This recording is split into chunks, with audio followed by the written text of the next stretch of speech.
100% हे चांगलं. आज तुम्हाला सांगतो पश्चिम महाराष्ट्र जवळपास मत म्हणते की याच्यामुळेच पुढे आहे. बरोबर. मराठवाडा आपला मागे. मराठवाडा याच्यामुळं मी असं म्हणणार की त्याच्यामुळे मागा असेल कदाचित.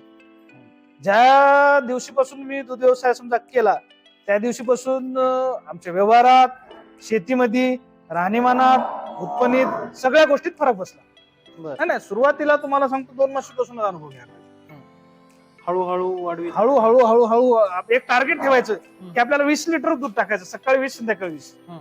त्याच्यासाठी 5 म्हशी लागतात, 4 म्हशी लागतात. 20 5च धरायचं, जास्त धरायचं नाही. खूप जण सांगतात आता मी सांगाल तुम्हाला 10 लिटर 1-2 म्हशी देतात. 60-70 म्हशी मध्ये 1-2 म्हशी दूध 10 लिटर दिलं म्हणजे त्याचं कधी हे झालं का? म्हणजे 10 लिटरची दूध म्हैस.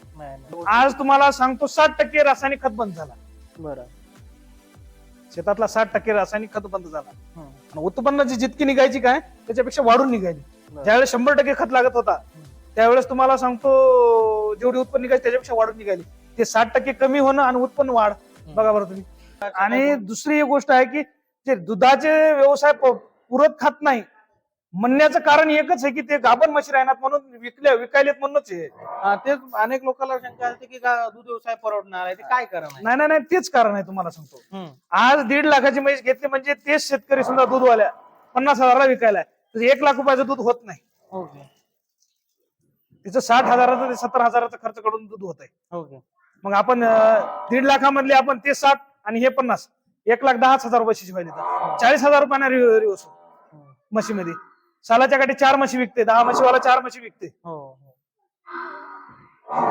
बरं ते काय कारण आहे नेमकं? कशामुळे असं होते की बाबा गाभण राहत नाही म्हणून विकावं लागते शेतकऱ्याला?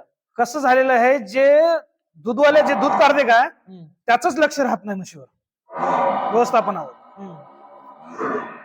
आता दूध घेऊन गेलं नांदेडला, दूध घेऊन गेल्यानंतर तुम्हाला सांगतो असं दूधवाले एक बी नाही की लगेच काम आटोपून लगेच आला असं नाही. दूध वाटून ते त्याची परेशानी राहते असं नाही. 12-1 सहज वाजते त्याला. 1 वाजता आल्यावरती म्हैस हिटवर आली की काय झाली की काय की त्याचा अर्धा 1 तासाचा आराम, 2 तास 1-1.5 तास आरामात जातं. नंतर दुधालाच येऊन बसतं. त्या जनावरांचं दिवसभरात काय त्यानं चारा खाल्लाय का हिटवर हे लक्षच कोणी करत नाही.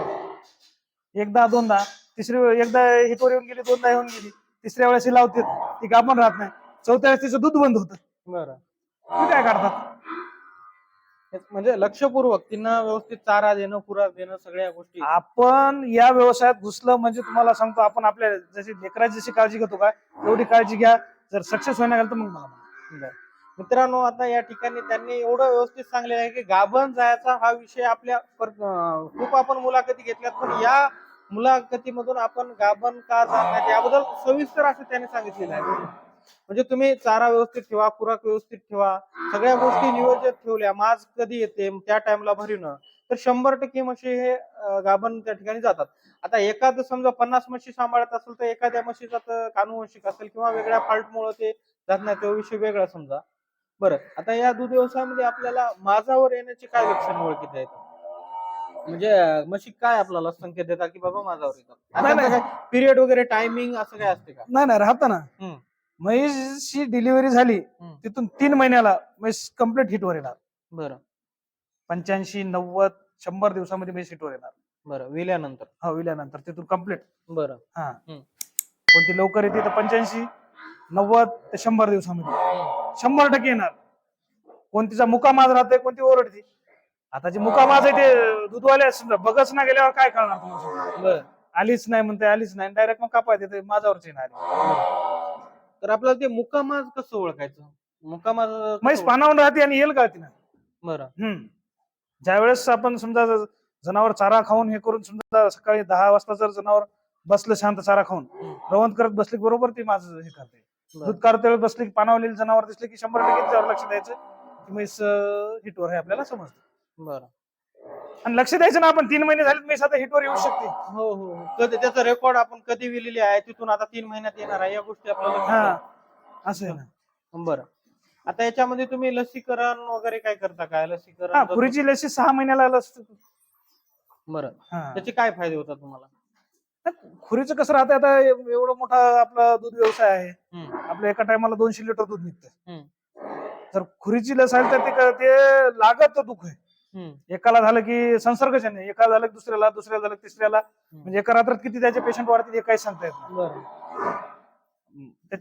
त्याचे खूप तोटा होता तिथे. पुन्हा ती म्हैस रिकवर होत नाही, बरं. खुरीची म्हैस रिकवर होत नाही. जवळजवळ तुम्हाला सांगतो 60% रिकवरच होत नाही, बरं. 40% तिचे चान्सेस राहतात. बरं. असं आहे. हा, इकडलं दादा कसं नियोजन आहे तुमच्या या हे नियोजन मी तुम्हाला जे म्हणलं ना मधामध्ये, की बा मी वर्षाच्या काठी 20 म्हशी कापायच्या घेतो, त्याच्यामध्ये मी म्हैस आणून डायरेक्ट इथं बांधतो, बरं. त्याच्यावर लक्ष देतो आणि तिथं ही म्हैस तर मधातली जी आटली समजा जी गाभण आहे ती पण इकडे आणून बांधतो. बरं. हा, असं आहे. बरं. हा, म्हणजे आटलेल्या म्हशी इकडे बांधता का? हा, आटलेल्या म्हशी आणि गाभण आहेत ते समजा. बोल. हे टोटल ड्राय म्हशी आता समजा. हा, हे म्हशी जे कापायला लोक देतात त्यांनी हे कापायला न जावं म्हणून स्वतः यांनी पालन पोषण करतात आणि इथं आणून बांधतात. एक म्हणजे पुण्याचंही काम आहे समजा. हा, पुण्याचं बी आहे, त्याच्यात आपलं प्रॉफिट भरपूर आहे, दुधापेक्षा जास्त प्रॉफिट आहे. बरं. आता यांना चारा टाकलेला आहे टोटल. इकडे काय दूध वगैरे काढणं काय नसते समजा. नाही नाही, जे म्हशी कापायचे जे असले त्याला थोडं थोडं दूध राहते, त्याच्यातून दूध बी भेटते ना आपल्याला, असं आहे ना. बरं. हा, आता महत्वाचं म्हणजे गोटा खूप व्यवस्थित तुम्ही निर्माण केला, खूप छान हे आहे. एकदम कमी खर्चात केलेलं आहे. बरं. हा, दूध व्यावसायिकाने अशा पद्धतीने तयार करायला पाहिजे. हा, म्हणजे ज्याच्यापाशी भांडवल अगोदर शेड मध्ये याच्यामध्ये गुंतवण्यापेक्षा हे असं जर बांबूचं आपलं याच जर केलं तर कमी खर्च लागतं. बरं.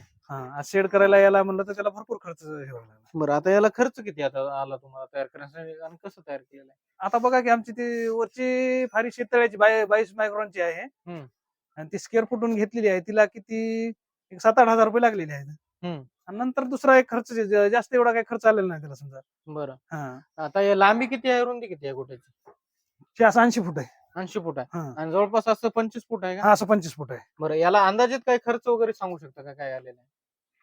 तरी एक 50-60 हजार रुपयामध्ये होते समजा. बरं. हा, म्हणजे वरचा छोटा- छत छोटा, हा, छत तेवढा. छत तेवढा.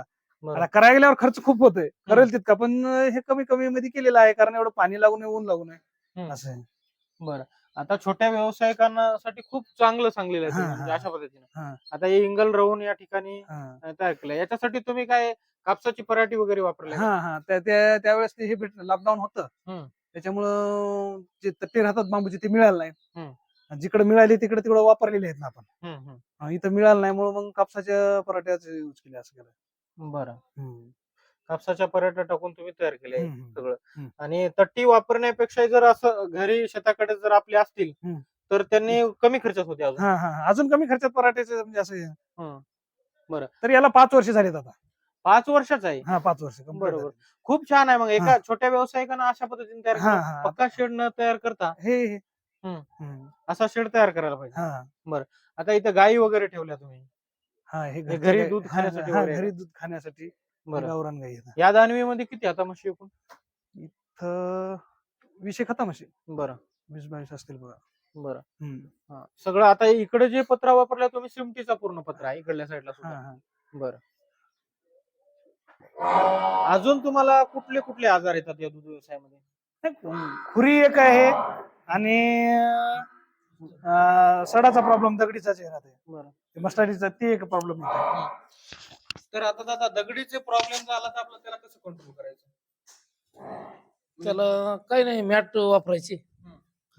मॅटनं जरा बरंच कमी होतं. सूज आली की तेव्हा ताबडतोब डॉक्टरला बोलून घ्यावं लागतं. बरं. दगडी येऊन म्हणून आपल्याला काय काळजी करायला पाहिजे? स्वच्छता ठेवा. स्वच्छता ठेवावं लागते, 2 वेळेस धुवावं लागतंय.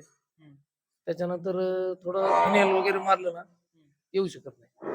म्हणजे दगडीचं मुख्य कारण आहे स्वच्छता. स्वच्छता. बरं. गोट्यामध्ये स्वच्छता ठेवलं पाहिजे. आता तुम्ही सगळं गोटा दिवसातून किती वेळेस धुता? 2 वेळेस. 2 वेळेस. दूध काढल्यानंतर का? हा. बरं. स्वच्छता ठेवलं तर कुठतरी येत नाही समजा. बरं. आता याच्यामध्ये काही लोक ते मुरघास वगैरे करतात, तुम्हाला काय गरज पडली का? ते चारा गजरा? नाही, मुरघास वगैरे करतात, मुरघास चांगला राहते, पण आपल्याकडे तेवढं डेव्हलप नाही, त्याच्यामुळं तेवढं हे नाही. आणि तुम्हाला हिरव्या चाराची कुठे तेवढी अडचण पडत नाही समजा? हा, हिरवा चारा. हिरवा चाराची कुठेतरी अडचण असेल तर त्याच्यासाठी आहे समजा, ज्या ठिकाणी पाणी नाही. साधारण जे हरभरा असेल किंवा गव्हाची गोळी असेल किंवा सोयाबीनची, तर काय भावाला भेटते तुम्ही स्टॉक करायला? विकत काय भावाला विक्री करता? नाही, गव्हाची तर अशीच भेटते, गव्हाची विकत घ्यायची. आपल्या भागात ते जाळून टाकतात. आणि हरभऱ्याची आहे ती 500 रुपये बॅग नाही घेतो. बरं. हा एका बॅगचे म्हणजे 30 किलोचे जे बॅग पेरले हा. असते एका एकर मध्ये, हा एका एकरची गोळी जवळपास तुम्ही 500 500 रुपयामध्ये हा, अत्यल्प अशा रेट मध्ये भेटतं समजा आपल्याकडे हा. भागामध्ये. हा. जाऊन तुम्ही भरून आणून स्टॉक करून हो घेता. हो बरं. तर वर्षासाठी तुमचं किती नियोजन आहे? एकूण किती लागते तुम्हाला वाळा चारा? आता वाळला चारा म्हणजे आम्ही ते कसं आपण ट्रॉल्या आहेत आमच्या, बरं त्या ट्रॉल्या येऊन नियोजन आहे आमचं. बरं एक ट्रॉली आम्हाला 15 दिवस जाते.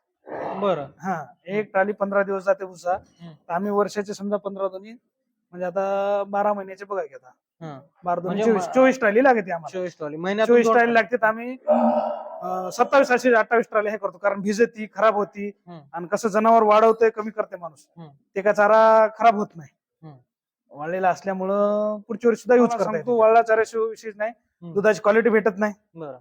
आणि जनावरांची हेल्थ आहे ती वाळल्या चाऱ्याशिवाय मेंटेन राहत नाही. तर हे गोट्यातलं पाणी हे पूर्ण इकडे वेस्टेज जाणार का? हा वेस्टेज म्हशी धुतलेला, हे गोठा साफ केलेला स्वच्छ केलेलं पाणी दिवसामध्ये 2दा गोठा आणि म्हशी धुतो. ते पाणी इकडं पूर्ण दुसऱ्या पाण्यासोबत इकडं पाणी आपल्या चारा काय आहे, ऊस आहे, इकडं जातं पाणी. ते पूर्ण म्हणजे शेतीला जाते हा इकडे? पूर्ण शेतीला जातं. बरं. हा या शेतीला आम्ही शेणखत वापरत नाही, या पाण्यावरच हिला गरज पडत नाही ना शेणखताची. बरं. पाण्यासोबत ते धुतलेलं हे वगैरे जाते, त्याच्यामुळे इकडे शेणखत टाकत नाही. बरं. आता याला पाट वगैरे केलेलं आहे का सगळं पाणी जाण्यासाठी? हा. म्हणजे पाटातून हा पाटातून जाणं. आता या ठिकाणी इकडे मिल्किंग चालू आहे. हा बरं. हो. इथं हा शेड कुठला आहे? त्याच्यामध्ये वेगळ्या प्रकारच्या म्हशी आहेत की कशा? नाही इकडं त्याच्यातलेच म्हशी आहेत, ते म्हणजे जाफराबादी side इकडे. नाही भैया लोकांचं आहे का? हा इकडं एक 15 जनावर आहे. 15 जनावरचं हे आमचे रामूबाई यादव मुलगे हे करते आम्ही. बरं. हा हा कुठले आहेत हे युपीचे आहे, प्रयागराजचे आहे. बरं. यांच्याकडे दुधाचं काम आहे. हा दुधाचं काम आहे हा. आणि एकदम चांगल्या प्रकारे दुधाचं हे करते. बरं. हा हा, ठीक आहे. डॉक्टर आलं वाटायचं. शेड्यूल तयार झालं समजा आता. हा म्हणजे आज सकाळी 3ला संध्याकाळी 3ला. बरं. आता या ठिकाणी कामाचं नियोजन चालू झालं.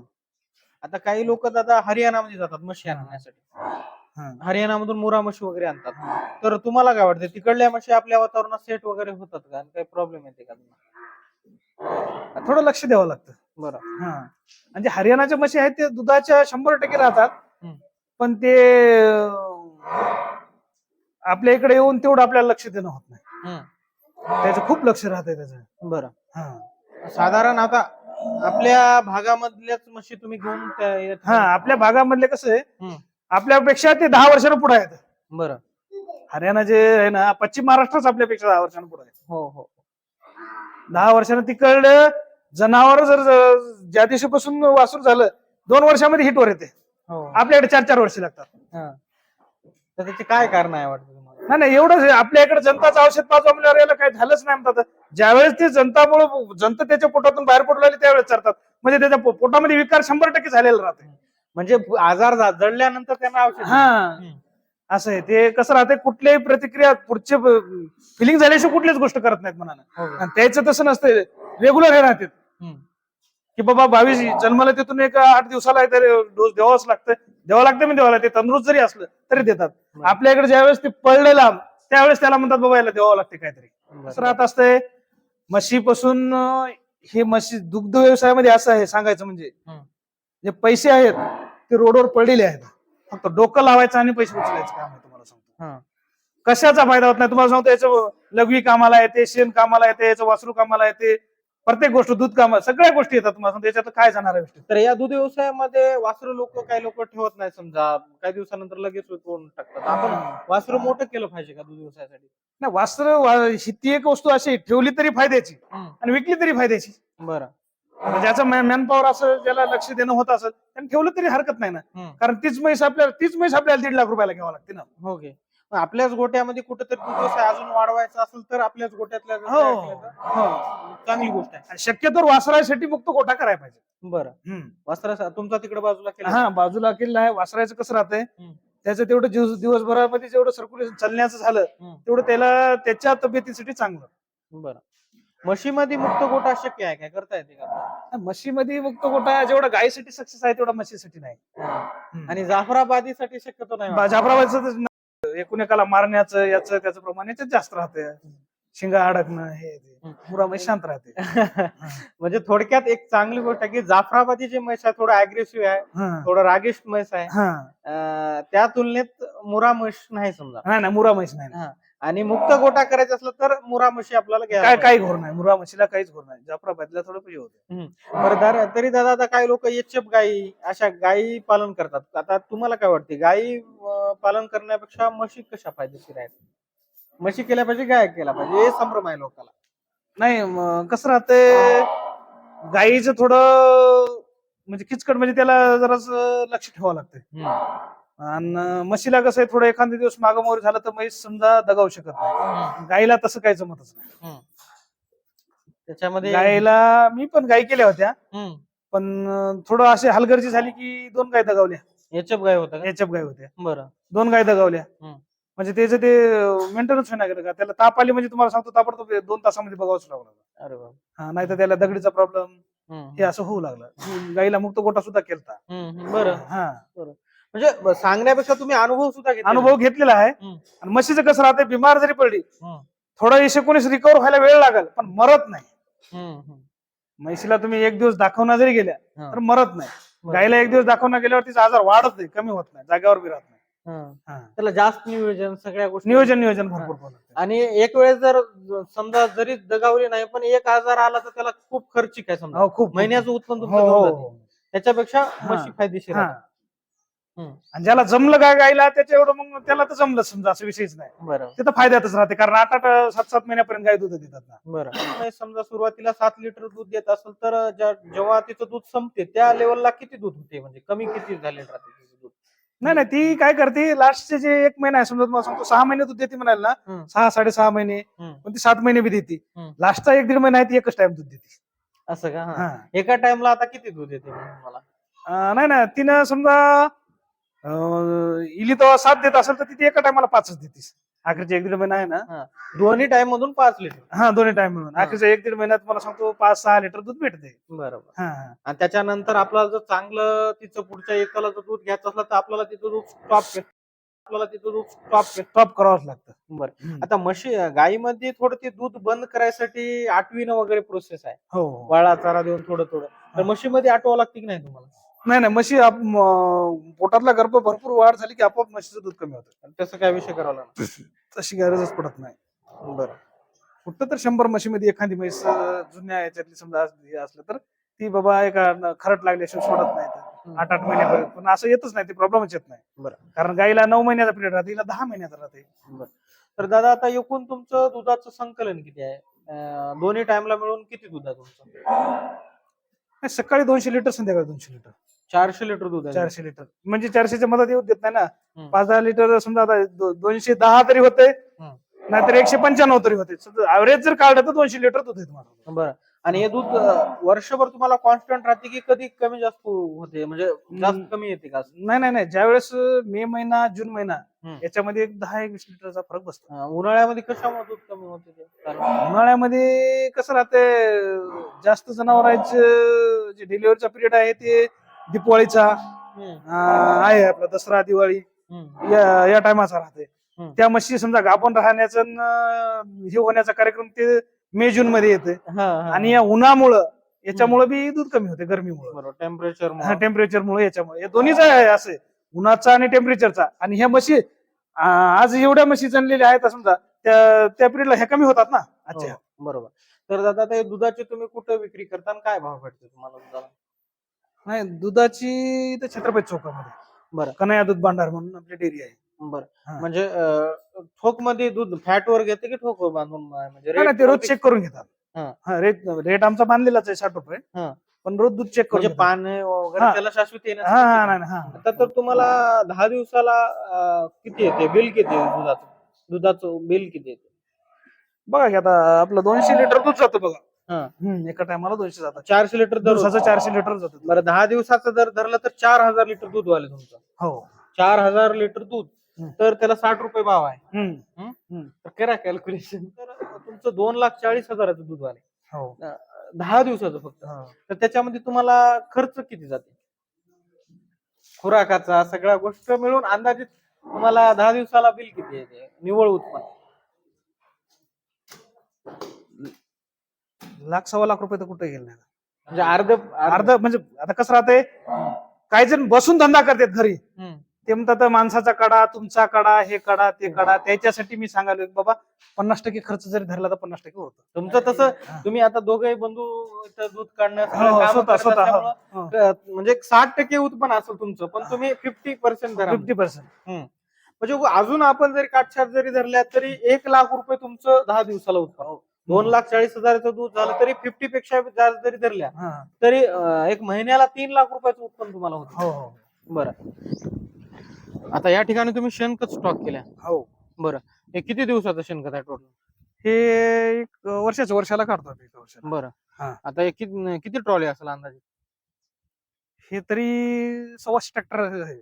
बरं 125 आणि 25-30 ट्रॅक्टरचं मागं दुसरं आहे ना, एका ठिकाणी एकत्र एवढं बसत नाही ना शेणखत बरं टाकायला, आणि पावसाळ्यामध्ये वाहून जाण्याचे हे राहते, त्याच्यामुळे बरं. 2 ठिकाणी हे केलेलं आहे. आता तुमच्या या शेतीला पूर्ण आता हे संत्रा वगैरे आहे का? हा हा हा. बरं, याला तुम्ही सगळं शेणखत वापरता? हो. बरं, जरी घातल्या हम्म. तरी काही लोकांना वाटते दूध व्यवसाय परवडत नाही, तर असं का लोकांची मानसिकता आहे? बाबा दूध व्यवसायामध्ये उत्पन्न नाही. आता नवीन युवक समजा कुठे जॉब नाही, नोकरी नाही, अशा युवकांना जर या दूध व्यवसाय केलं तर तुम्हाला काय वाटतं, यावं का दूध व्यवसाय? 100% यायला पाहिजे. बरं, हम्म. सुरुवातीला किती म्हशी आणून सुरुवात करायला पाहिजे? नाही सुरुवातीला तुम्हाला सांगतो 2 म्हशीपासूनच अनुभव घ्यायला पाहिजे. हळूहळू वाढवी. हळूहळू हळूहळू एक टार्गेट ठेवायचं हम्म. की आपल्याला 20 लिटर दूध टाकायचं, सकाळी 20 संध्याकाळी 20. हम्म. त्याच्यासाठी 5 म्हशी लागतात, हो. 4 म्हशी लागतात 20. हम्म. 5च धरायचं, जास्त धरायचं नाही. हो. खूप जण सांगतात, आता मी सांगाल तुम्हाला 10 लिटर 1-2 म्हशी देतात, 60-70 म्हशी मध्ये 1-2 म्हशी दूध 10 लिटर देणं म्हणजे त्याचं काय हे झालं का? म्हणजे 10 लिटरची दूध म्हैस नाही. तुम्हाला सांगतो ऍव्हरेज जर काढलं तर म्हणजे 5 लिटर निघतंय. बरोबर, हा, चांगलं. 5 ते 6 लिटर तुम्हाला सांगतो. हो. तर त्या 20 लिटर साठी 4 म्हशी लागतात. तुमचं 18 लिटर आल्यावर तुम्ही दुसरी एक म्हशी टाका ना. Okay. मागली थोडे कमी झाले की एक म्हशी टाकली की बरोबर तुमचं 20-21 लिटर दूध होते. बरोबर आहे. या सगळ्या गोष्टी जर केल्या तर खरंच चांगलं उत्पन्न आहे या ठिकाणी. 100% हे चांगलं.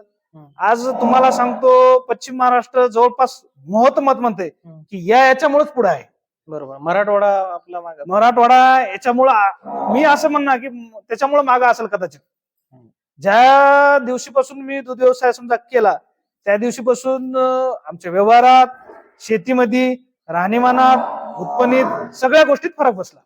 बरं, सांगायचं म्हणजे हेच याच्यामधूनच आपलं उत्पन्न काय आहे आणि काय सगळ्या गोष्टी. आज तुम्हाला सांगतो 60% रासायनिक खत बंद झाला. बरं, शेतातला 60% रासायनिक खत बंद झाला, हम्म. आणि उत्पन्न जी जितकी निघायची काय त्याच्यापेक्षा वाढून निघाली. बरं. ज्यावेळेस 100% खत लागत होता त्यावेळेस तुम्हाला सांगतो जेवढी उत्पन्न निघायची त्याच्यापेक्षा वाढून निघाली. ते 60% कमी होणं आणि उत्पन्न वाढ, बघा बरं तुम्ही. आणि ज्याच्याकडे समजा मुबलक प्रमाणात शेती आहे त्याच्यासाठी तर खूप चांगलं आहे समजा. एकदम चांगलं. धन्यवाद दादा, तुम्ही आमच्या कृषी विकास युट्यूब चॅनलला मुलाखत दिली त्याबद्दल मी तुमच्या मनापासून आभारी आहे. धन्यवाद.